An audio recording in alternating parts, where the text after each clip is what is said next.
আমার রাতের ডিম ভাজা খাইছি, এখন আবার কি রান্না করবো? এখানেও মনে হয় ডিম ভাজা নেই। আসসালামু আলাইকুম। এই দেখেন সকালবেলা রান্না করব। এই চালগুলো ছাড়া কিন্তু আর কোনো চাল নাই। এখন রান্না করলে কিন্তু আর দুপুরে রান্না করা চাল থাকবে না। বাজারও কিন্তু প্রায় শেষ দিকে। এই দেখেন ডিম ছাড়া কিন্তু আর কিছু নেই, আর আলু আছে, তেল কিন্তু আমাদের আছে, তো বাজারও করা লাগবে। তাছাড়া রাত্রেও কিন্তু ডিম ভাজা খাইছি, এখন আবার ডিম ভাজা কি দিয়ে রান্না করবো তাও কিন্তু বুঝতে পারতেছি না। আমার রাতের ডিম ভাজা খাইছি, এখন আবার কি রান্না করবো? এখানেও মনে হয় ডিম ভাজা নেই, তাছাড়া কি খামো আর টেহা পয়সা না যে হাটে বাজারে কোনো হাট করবো।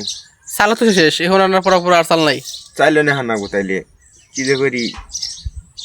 এই দেখেন কি অবস্থা। আমরা যেগুলোর মধ্যে খাওয়া দাওয়া করি বাটির মধ্যে কিন্তু পাখিগুলা পায়খানা করে দিচ্ছে। আর এই দেখেন খাটের উপরে কিন্তু পাখির বাসা আছে, খাটের মধ্যে কিন্তু পায়খানা করছে। আর যখন বৃষ্টি হয় খেরগুলা কিন্তু বাতাসে আমাদের উপরে এসে মাঝে মাঝে পড়ে। এদিকেও আছে। মামা কিন্তু এগুলো ভাঙার কথা বলতেছে, কিন্তু আমি ভাঙতে দিচ্ছি না, তার কারণ এগুলোর ভিতরে কিন্তু পাখির বাচ্চাও আছে, মায়া লাগে, তার কারণে ভাঙতেছি না। এগুলা বেশ কয়েকদিন ধরে যে পরিমাণে জ্বালাইতেছে, হঠাৎ মনে হয় আমি কিন্তু ভাঙা ফেলবো এরকম যদি জ্বালায়।